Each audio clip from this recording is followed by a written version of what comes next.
Okay, the second lesson on the nature of Saddam's rule in Iraq. In this one, we're actually going to look at a number of different things. You've got to consider the fact that after 1979, Saddam would hold power for 25 years. What's really actually astonishing when you consider it, one of the great axioms of history is that dictators are only last until they lose a war. Saddam actually, throughout this time, loses 2 wars, and not just loses them, he loses them in spectacular fashion. But he does hold on to power for 25 years, so we've got to consider the reasons he did this.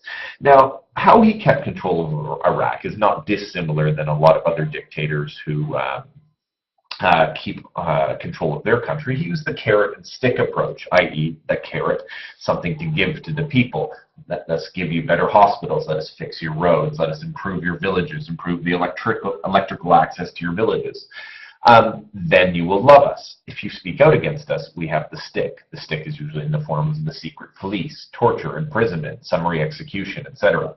So as long as you continue to be grateful for the carrot, you will not receive the stick. If you are ungrateful for the carrot, the stick is always close at hand. Saddam, what I suppose makes him different, and one of the reasons he's able to sort of stick, even though he loses 2 wars, is the fact that Saddam Hussein takes both of these to new levels. When he came to power in 1979, for instance, he carried out a horrendous purge of anyone who might threaten him. 68 Baath Party members are purged in total. In fact, what he does is he locks the government in the sort of the government parliament building, and he calls people's names one by one. Each person whose name's called out is taken away, and then they are soon executed, never to be heard from again, obviously. No, what it actually makes this even worse is he did it on live TV, and in fact you can watch it on YouTube. Saddam is sitting there smoking a cigar, he's smiling and laughing. Meanwhile, as they pan across the crowd, you see this look of abject terror because no one knows exactly who is going to be called. And most of the people who are called are arbitrary. One of the best ways to spread fear is make sure people don't know who is next, okay? Many more people are arrested, and opposition flees the country by the thousands, just trying to get away from what they assume is their inevitable fate. Here are a few pictures of Saddam and the crowd. A little bit hard to see, but I suggest if you do want to see this, watch it on YouTube. Show trials.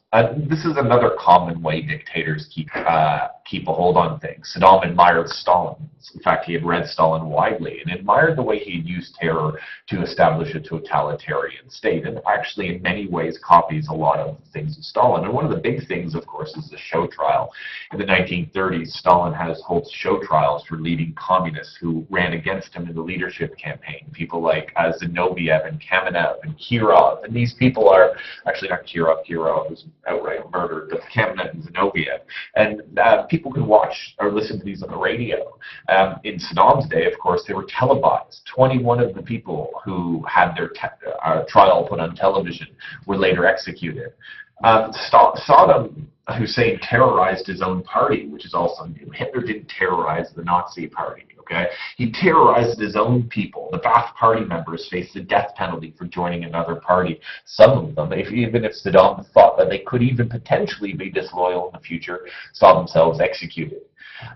Attempts to overthrow Saddam as well, of which there were many because he was a brutal dictator, were always met with overwhelming violence. For instance, in one famous case in 1982, an assassination attempt on Saddam in Dujai, which is just sort of the northern section of Baghdad, led to security forces killing 150 villagers in the small suburban town north of Baghdad in retaliation.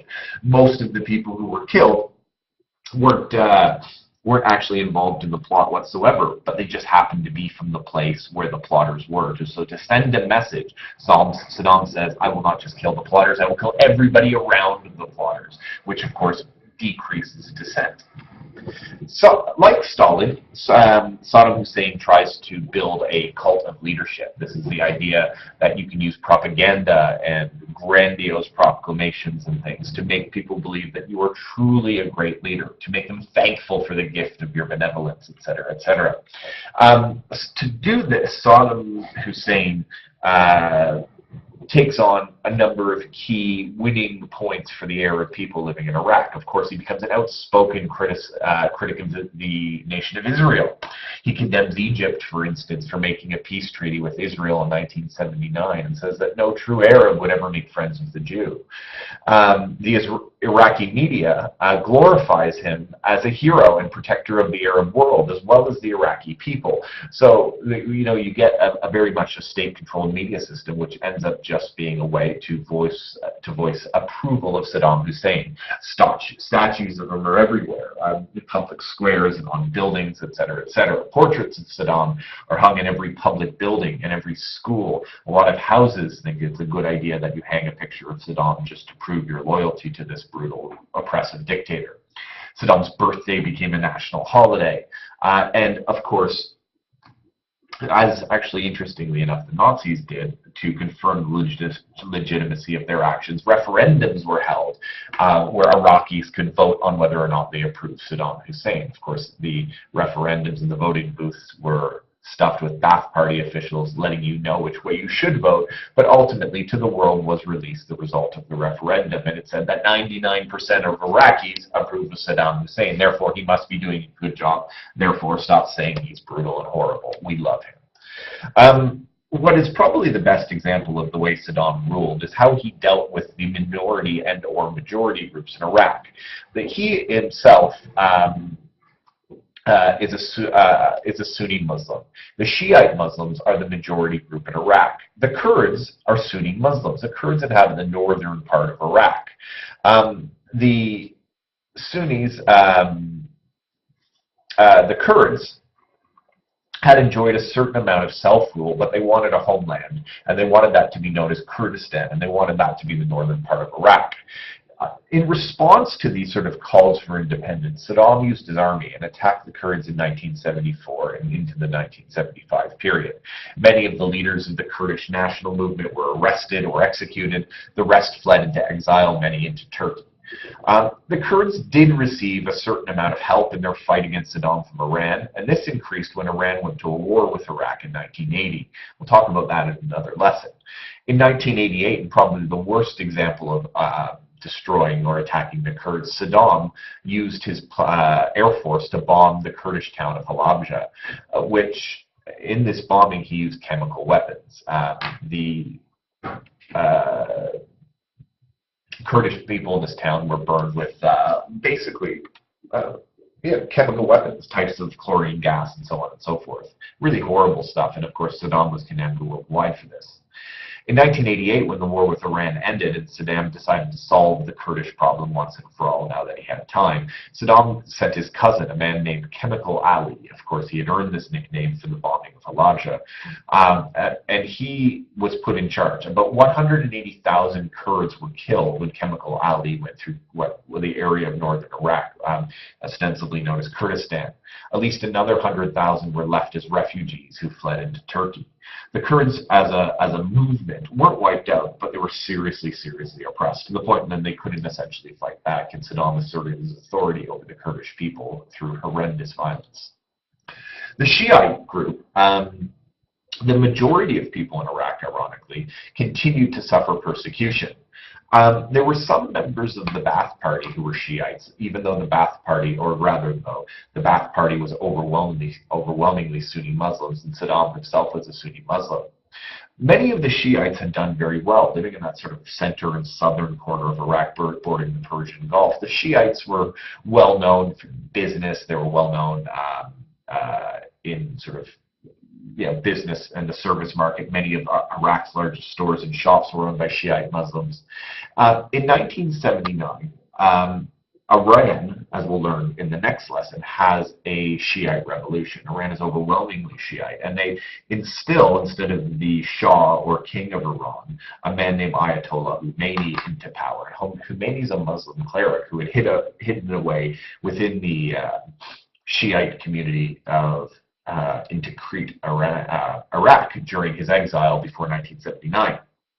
Anyways, make a long story short, with an Islamic State formed, a Shiite Islamic State being formed on its eastern border, Saddam starts to become very suspicious of the Shiite majority in Iraq.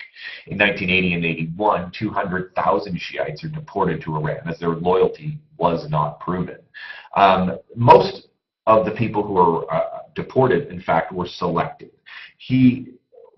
very much chose the most successful businessmen whose companies then were given to Baath Party members and friends of Saddam.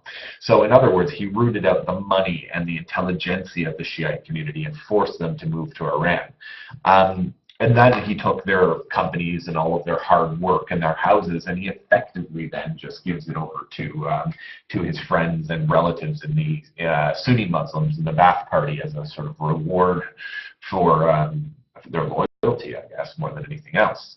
So the Shiites were dealt with quite harshly, but not perhaps as harshly as the Kurds. Nevertheless, the Shiite problem was snuffed out. And the carrot really comes in this respect, okay? Saddam Hussein launches into probably the greatest infrastructure building project that Iraq had ever seen. Saddam had used the oil revenue, which had gone up to about 26 billion American dollars in 1980, to lead a massive improvement in sort of the, let's say, the modernization of Iraq. Okay, he brought electricity rural Iraq. He provided excellent health care for average Iraqi. He improved the quality of education and tackled illiteracy. In fact, Saddam Hussein was so focused on education as a way forward. He forced Baath Party members, who themselves were illiterate, to learn to read and write. In fact, he forced a lot of the Baath Party members to go to school so that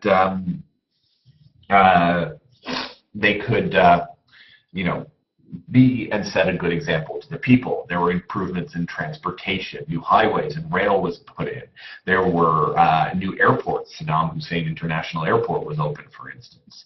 Water was provided to a lot of the places. Iraq is, of course, in the Middle East, and it's highly desert, so therefore getting fresh water to some of the most rural communities was a priority. Freedom of religious worship was allowed. Painters were given huge subsidies to paint wonderful works. Artists were encouraged to build statues. Of course, they would get more money if they built them to glorify the regime, but nevertheless, he contributes to a relatively thriving arts community.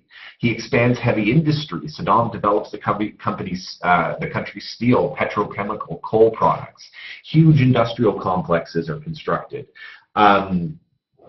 Media, new radio and television networks are established, which enable government propaganda to reach a wider audience. Okay, and there are some other social improvements. Not only are people taught to read, huge major building of new schools was undertaken. New hospitals were built. University enrollment increases as new universities were built. Old ones were expanded to increase more spaces in university. And hospital treatment, of course, not only improving, it was made free. Add to all of this, of course, the fact that Saddam Hussein does reward his own people first. I'll give you a couple really good examples of some of the great positions given to members of his own family. His uncle, father-in-law, Kiryal Atolfa, the man who had sort of raised him, was made mayor of Baghdad, Iraq's largest city. His first cousin was made defense minister. Another one of his first cousins was given the governorship of the Babel province.